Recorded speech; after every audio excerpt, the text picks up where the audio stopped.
This is your host, Bruce Hutcheon, welcoming you to another informative episode of Whitetail Rendezvous. This is Whitetail Rendezvous Podcast, episode number 337. Welcome to another episode of Whitetail Rendezvous. This is your host, and we're going to change it up, so I'm going to introduce Mike Grandstaff from Whitetail Stalker to do an interview of yours truly, Bruce Hutcheon. It's never too early to think about food plots. Whitetail Rendezvous has an ebook for you. Just simply text 33444 food plot to get your copy. Hey everybody, welcome to another episode of Whitetail Rendezvous. This is not your host, Bruce Hutcheon. This is Mike Grandstaff from Whitetail Stalker. Bruce is going to be our guest today. Bruce is out in Colorado Springs, Colorado. He's on the other end. How you doing, Bruce? Hey, I'm just doing fine, and glad to be with you, Mike. And I'm kind of laughing to myself because I'm going, oh, this is different. It is different on the other end, isn't it? Yes, sir, it is. So how's the weather going out there, Bruce? Well, we've had 60-degree temperatures, and actually it's going pretty darn nice. Nice. Well, hey, I'll tell you what, I've seen and heard a lot of reviews and people talking about Whitetail Rendezvous. How did you guys come up with this whole idea of starting up Whitetail Rendezvous as a podcast? Well, and Mike, I give you full authority if I start talking and going on too long. Just tell him, Bruce, just jerk my reins, and I'm good with that. So back, my partner is Bob Rourke, and if you were at ATA, you met Bob Rourke, and so he and I were on the Safari Club International local board here in Colorado Springs. And, they call it a local board, and really it's just a fundraising committee for SCI. But we were on that, and I retired.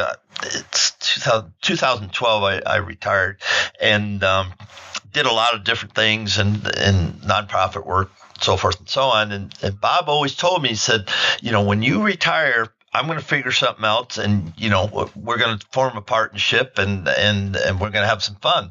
So fast forward to 2014, and I hunted in the Midwest for just about the whole month. I hunt from the 24th, 25th of October through after Thanksgiving, and gun and bow and muzzleloader, whatever. And so I came back from that in January of 2015, and I said, and Bob and I were catching up, and he said, I know what we're going to do. And I said, uh-huh. He said, we're going to do a podcast. And I said, uh-huh. Well, what's a podcast? That was in January, February. And now we're in February 1st, 2017. We've got over 100,000 downloads, and this is show number 337, of which you've been part of that. And so that's why we started. But I want to interject now, and I am going to ask a question. And when I had you on the show early on, you said something that's turned into be prophetic, and just share that with the listeners. Yeah, I remember that. I remember that pretty vividly. I just stopped you in the middle of our conversation, and we were talking about Whitetail Rendezvous, and I told you, I said, Bruce, I said, Whitetail Rendezvous is going to be something someday, and I just know it. And the reason I said that is because after talking to you, and I think that was my second interview with you, I said that. And anybody else that knows you, has ever talked to you, can attest to what, the way I was thinking, because anytime you hear Whitetail Rendezvous, you associate it with Bruce Hutcheon. And to know the kind of guy that you are, it leaves a lasting impression on anybody that's ever had the pleasure, to interact with you. And so I'm very privileged and honored to be on this end of it, talking to you as my guest, because there's a lot of things I want to know about Bruce Hutcheon, and I know there's a lot of people that want to know probably the same things I want to know. So yeah, that's what I think. So I think the way you're rolling right now with over 100,000 downloads, people people talking about it. My whole Whitetail Stalker team. They're being interviewed and just loving it. And the nice thing about Whitetail Rendezvous is what I like about how you guys have done it is you're not just focused on the big celebrities. You're talking to the average everyday hunters and what makes them tick when they're out in the woods. And I know you're going to be at the Iowa Deer Classic for anybody that's going to be there this year, March 3rd to the 5th. So that's going to be pretty cool to see you there because I'll be there myself. But what I'd like to know is a lot about your hunting history. As a kid, we'll just move right into that. As a kid growing up, when were you introduced to hunting, period?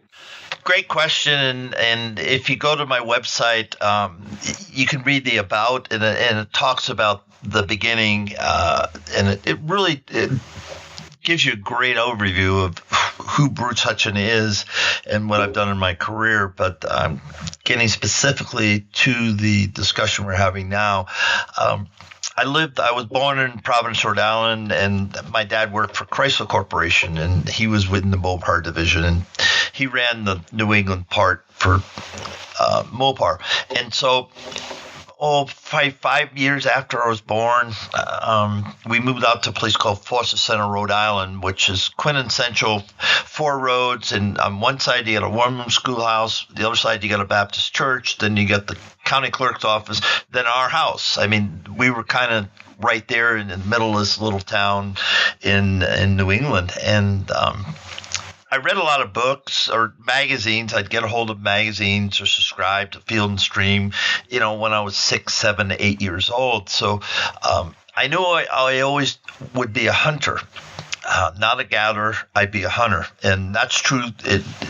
Mike's got my resume, and I've been a hunter all my life in corporate America or on the ground throughout North America. And I've been blessed to hunt all over North America, from Kuujjuaq to all the way to Lake Iliamna, and that's Alaska, to northern Quebec, and all the way down into parts of Arizona and such. And why do I hunt? And I think that's the thing that I want to share with all the listeners.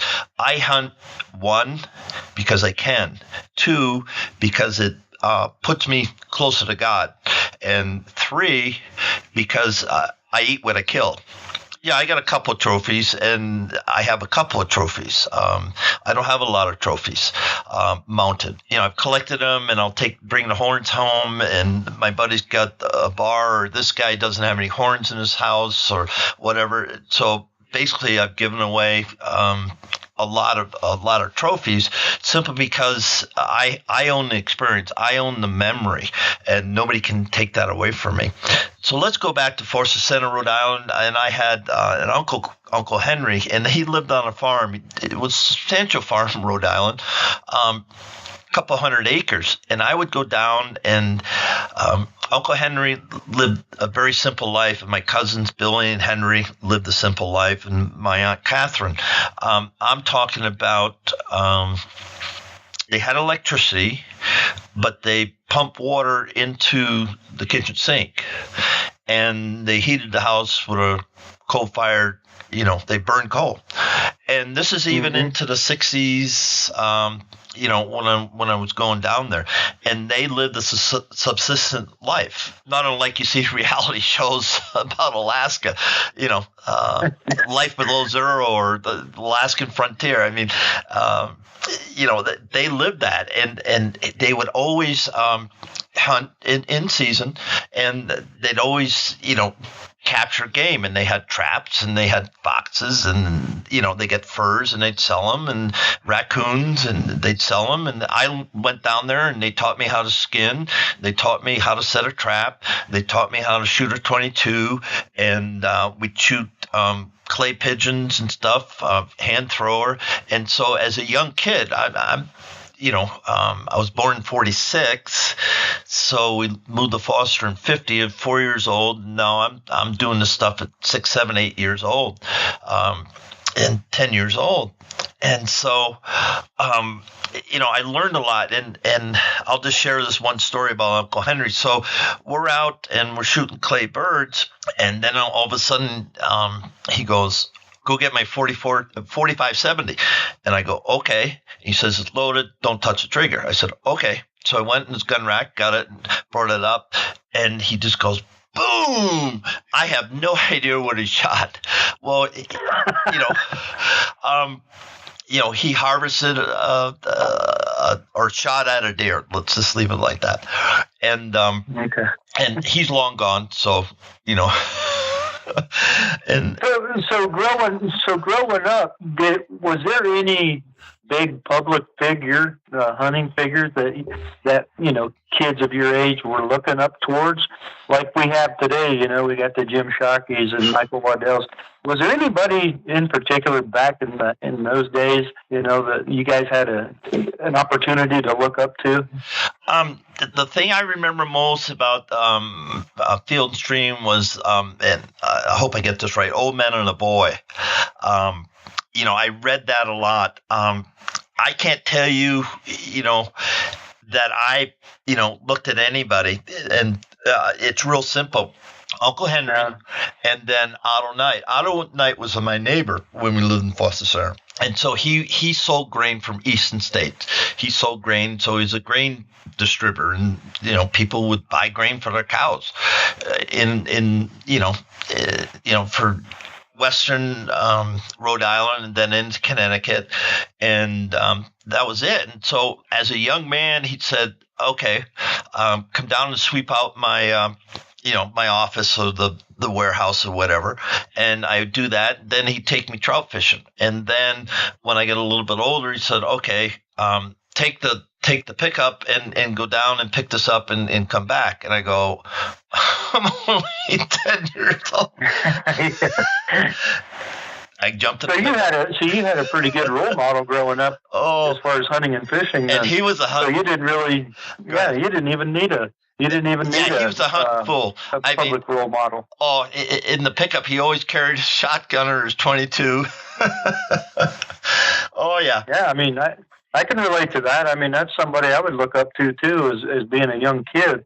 I had my Uncle Mike most of the time, doing that. I've talked to you about that before, but that just leads me into, the hunting industry today is so much different, and it's progressed, to the point that it is today compared to back, when you were a kid. What's some of the positives that you see out of the hunting industry right now?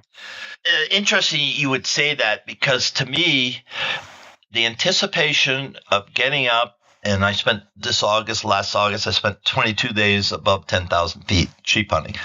And the anticipation of going rabbit hunting or squirrel hunting or trapping raccoons with Otto is the same anticipation I feel today. So to me, yeah, it's a huge industry, and I'm part of that industry. I get that.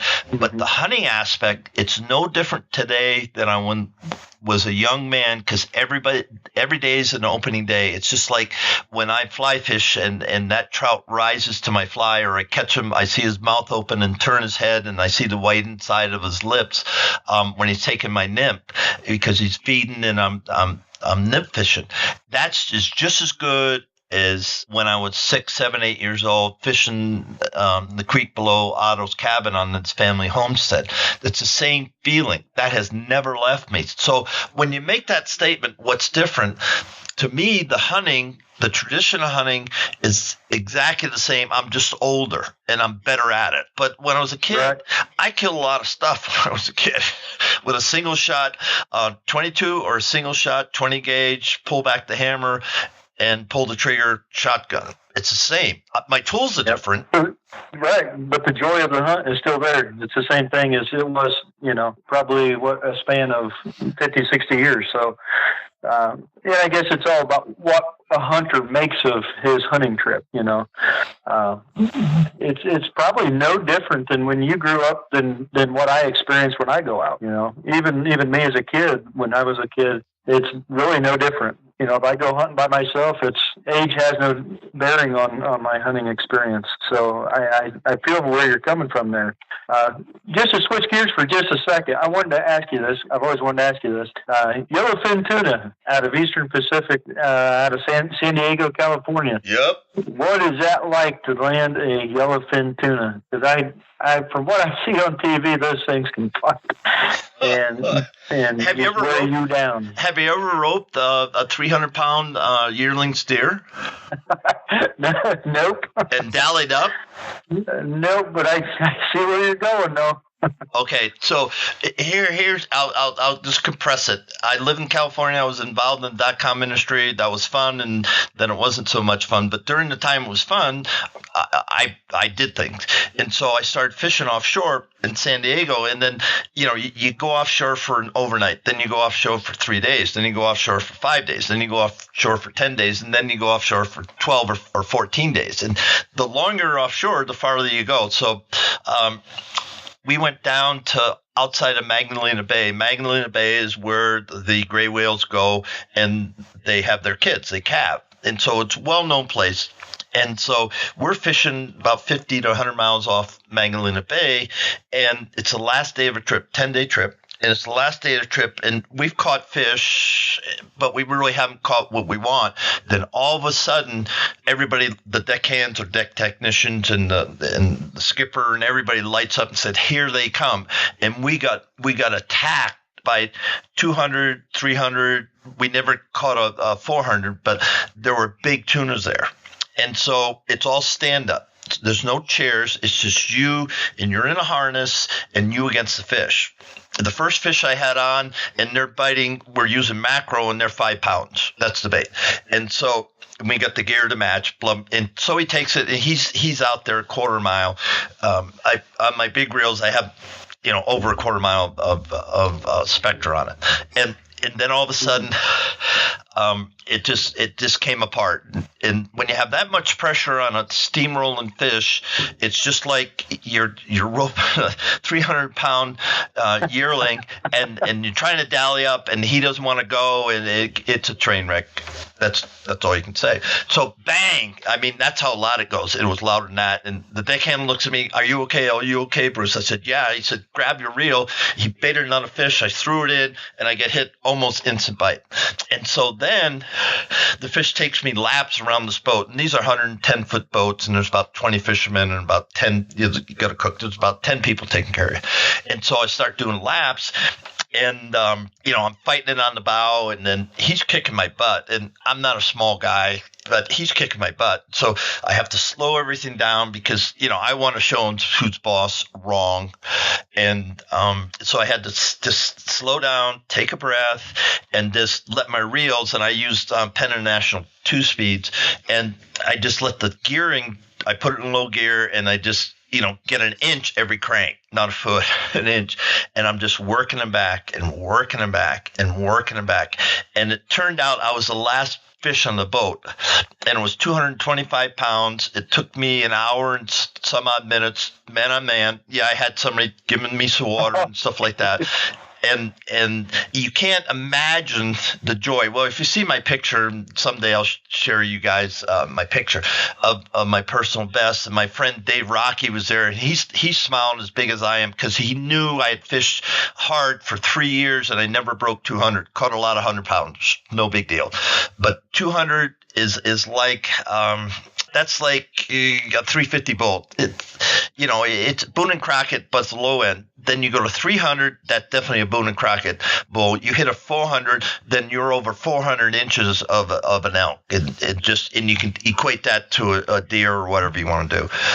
Right. And so I did that, and that was one of my goals. It was on my bucket list to get in the 200-pound club, and I did it. And that night, everybody had 1 or 2 fish over 200 pounds. So if you take 20 people times 200 pounds, that's how much fish, actually more, because some guys caught 2. We put on the boat that night. Good grief. Now what do they do with all that tuna? You guys eat it. Individually keep it yourself. Tuna fish. Well, you ever heard about tuna fish? You could eat on that for about 20 years. No, it goes fast. Because just trust me. I came home with cases of tuna fish. Exactly. Hey, let's switch gears for a minute.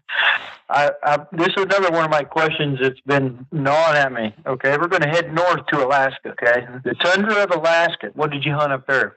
Well, I've been fortunate to go to Alaska a couple of times, and I'll just share this this first trip. My friend Peter Kummerfeld, and Peter came from Africa and from Kenya, and his mother was from the United States, but his father was a Brit, and so they were in Africa, and the whole family was raised in Africa. And Peter Kummerfeld's his name, is one of the premier survival instructors globally. He's retired now, but he's given lectures to about high altitude pulmonary edema to doctors at Snowmass. He's traveled literally around the world using his skills to help survival instructors and government agencies, blah, blah, blah, and about how to survive in every single environment on Earth.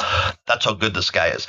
So he and I think, I can't remember what the birthday was, but I said, Peter, let's go up and shoot some caribou and catch some trout and salmon and grayling, and we'll do the Steelhawk River.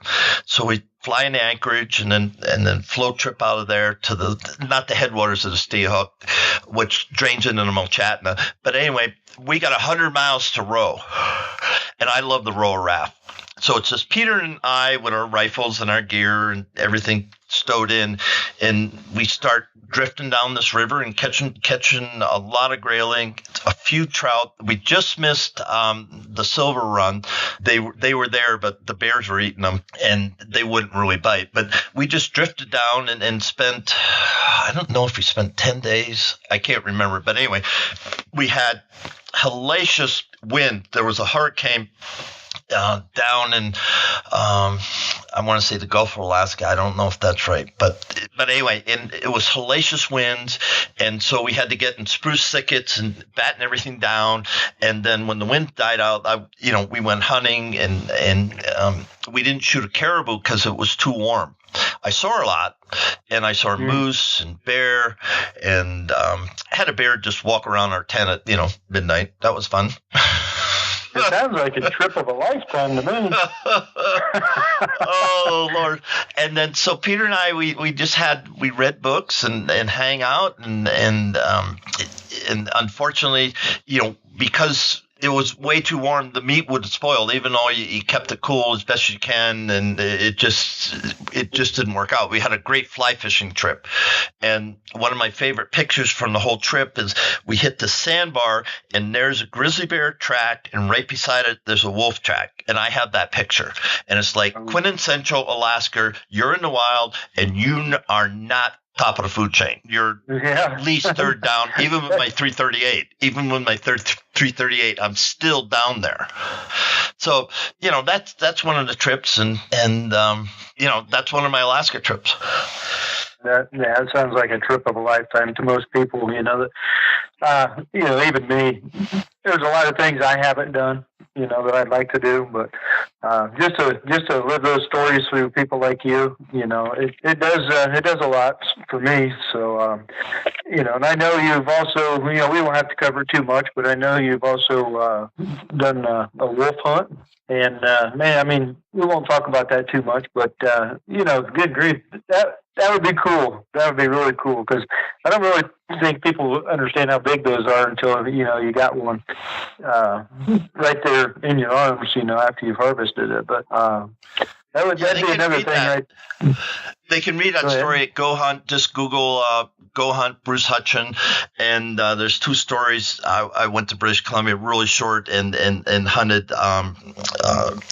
mountain goats with Mike Hartridge from Big Country Outfitters, and I'll just say this: Mike Hartridge is probably one of the best horsemen that I've ever met. He's what he does with those Chicotlan wild Mustangs is unbelievable, and he just does so I went on a 5-day mountain goat hunt because he said he probably could do it in 5 days. So I said, okay. And I flew up there and we got it done in 3 days. So then we went wolf hunting. So you go to Go Hunt, just Google Go Hunt / Bruce Hutcheon, and you can read about it. Or I think Mike's got my YouTube video. The only video I have, it lasts about 90 seconds, and you can watch me rock a 125, 130 pound alpha male. Yeah, I watched that video. You rocked him. It was a good video too. That was pretty neat. Well, I was talking to the team, Bruce, and I asked the team. I said, if you guys had to ask Bruce something, that it's on your mind, what would it be? And I got a list of questions here, just real quick answers, if you'd like to answer some of these for those guys. Yeah, and we're about, we've got about 10 more minutes max. Okay, well, that'd be good. Let me just ask you a few of these in real quick, and we'll see. Let me see. And if you could hunt with anyone in the world, who would it be and where? I mean, you don't have to pick me, Bruce. I was going to be nice, and I was going to say, well, heck, that's easy. But you're always welcome to go hunting with me anytime you want.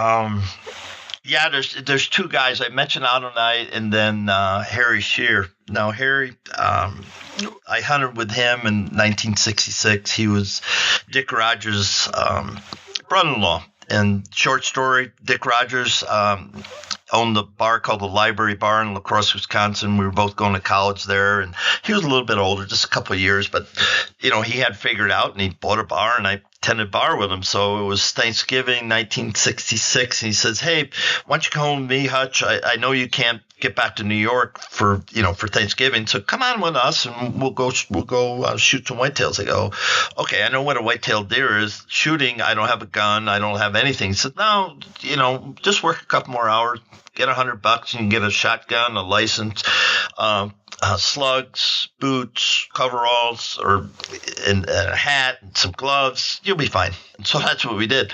So we get to get Union Center in Wisconsin, stay with Nani, that's his mother, and hang out, and then we go out to the night before the hunt, and nobody goes to sleep because we're just in the bars. I mean, that's the way it was. And so we get back in and we crash, for just a couple hours, and then all of a sudden they're tickling Bob and Dick Rogers are tickling my nose with a feather. "Come on, Hutch, it's time to go." I go, "Oh, it's the middle of the night, dude." And they, "No, we got to go hunting." I said, "Okay, fine." So we go up to the farm, the family farm, the Rogers family farm, and they said, "Okay, here's what we're going to do. And today we're here at the farm, but we're going to save this for tomorrow because that's just what we're going to do. We're going to go up to the swamp and see the swamp, blah, blah, blah." And Harry was there and Pat, his wife, and they both since passed, but so they're there, and the Rogers, and so we go up to Necedah, and I saw one deer the whole day, and it was a tiny little fork-horned deer, and I go, "That looks like a dog," and I didn't shoot it, and so that was that, and Pat shot like an 8-pointer, and that was it. That's all we got, and so we went back and hung it at the farm, and went back to the bars. And then went back to bed and get up and said, "Oh, we're going to stay at the family farm." We started doing drives. And you got to think, 1966, that's how you hunted deer in Wisconsin. You drove them. You might sit for at half an hour, 45 minutes at sunrise and sunset, but the rest of the time, and when we're talking driving along the Baraboo River, we would get 10 to 20 guys, and we would go for 5 miles because we knew where they're going to bust out, and you just drove them. And sometimes you never see a deer, but you'd hear the shots, and so that's just the way it was.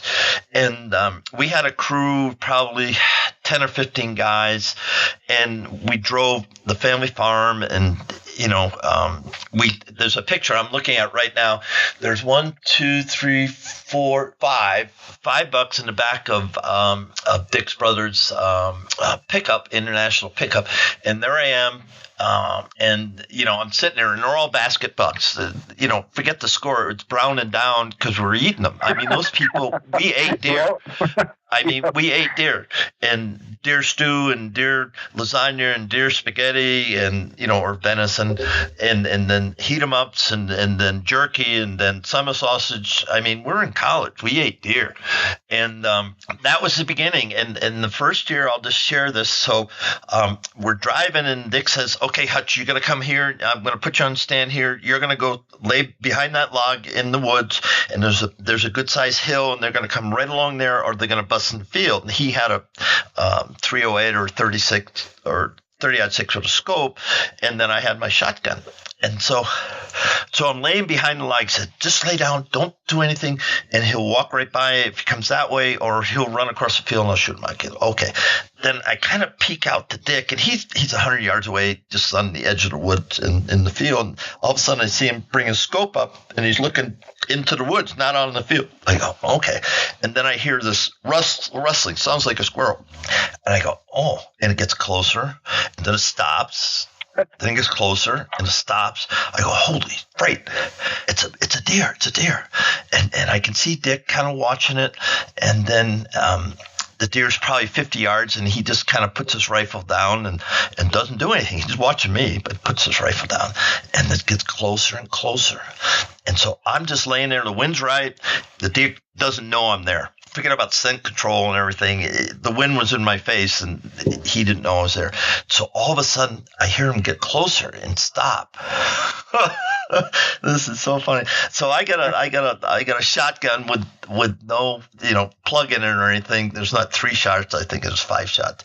So I just kind of tip up and I start moving, and Dick goes like this. I can see him go, "Stay down, stay down," and I didn't.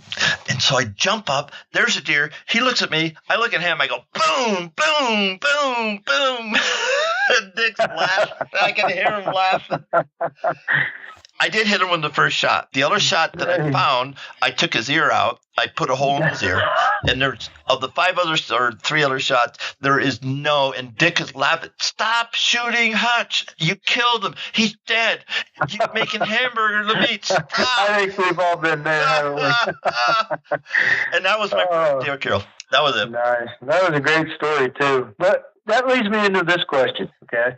Why do you love chasing whitetails? What is it about the whitetail that it doesn't just affect Bruce Hutcheon?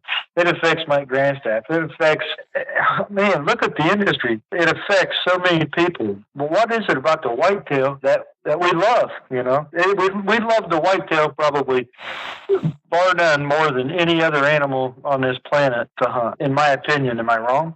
Nope. A mature buck is one of the hardest trophies to get in North America. And I'll stand by that segment because I've killed a lot of deer. Mm-hmm. I've killed 150 plus, and that was up in Saskatchewan. And the only reason he wasn't Boone and Crockett is because he was about 3.5, maybe 4.5 years old. I don't think he was 4.5. I never aged him. And he's on my wall.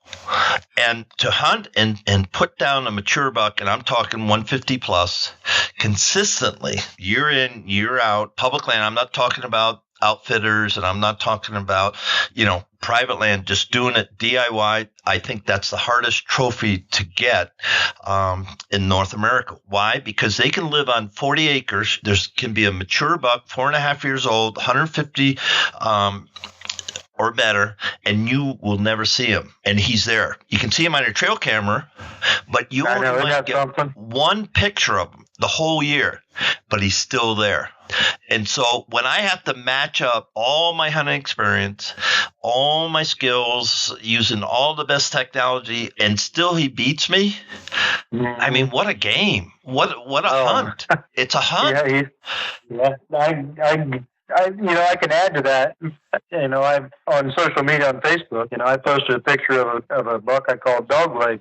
because he had a G3 that was bent over at the top. So I just, dog leg refers to, dog leg on the golf course. So anyway, it was a week before deer season. Bow season came in this year. He was he disappeared. All the bucks, were gone a week before deer season. And I kid you not, the last day of muzzleloader season, he shows up on my trail cam again in the food plot.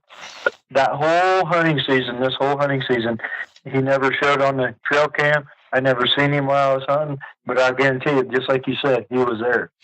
He was no more than a quarter mile from you at any time, and I'll stand on that. And you can call whatever you want to call, but I can get on the map now. And the thing about that, I gotta tell the people this. The thing about Whitetail Rendezvous, the people I've had on the show, I had those people when I was hunting hard for whitetails, and it wasn't the joy of the hunt. I was hunting for a rack. I was hunting for points. And folks, for me, I was hunting for all the wrong reason. I have friends that have sides of barns. They start at 198 and go all the way down to 125, all killed with a bow. And, I was competing with him. I got another friend. He's got a 150 buck from every state, from Wisconsin, all the way around Wisconsin, up into Canada, from every state. He's even got a couple of Western, 150 plus whitetails. I was in competition, and I was wrong.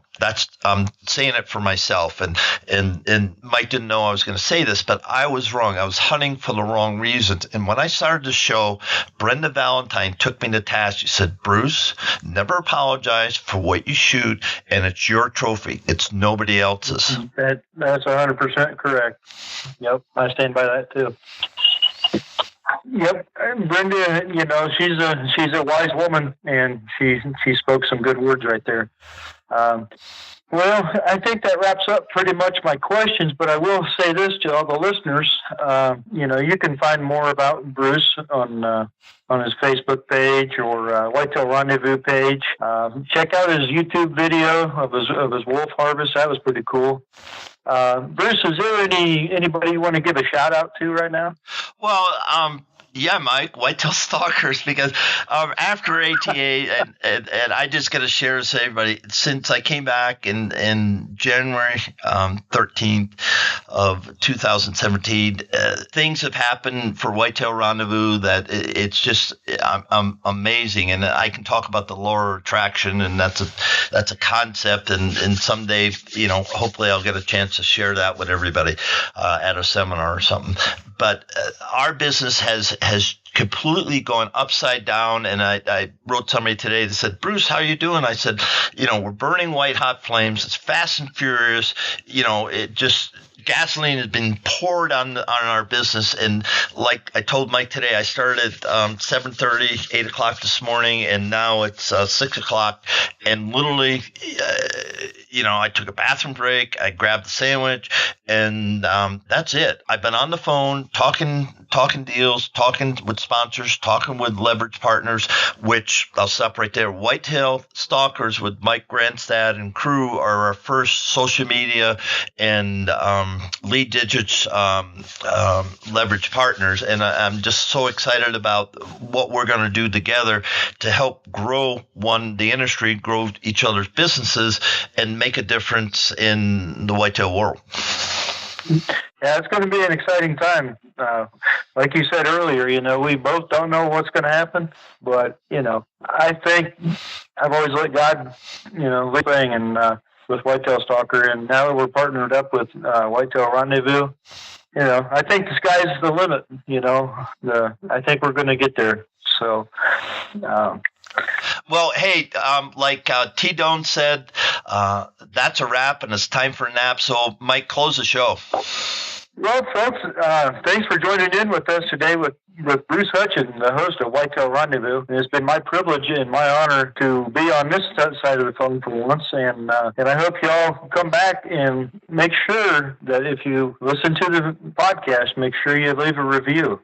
That's very important for Whitetail Rendezvous that you do that, and we hope you just keep coming back and listening for more. Thanks again, Bruce. Thank you, Mike.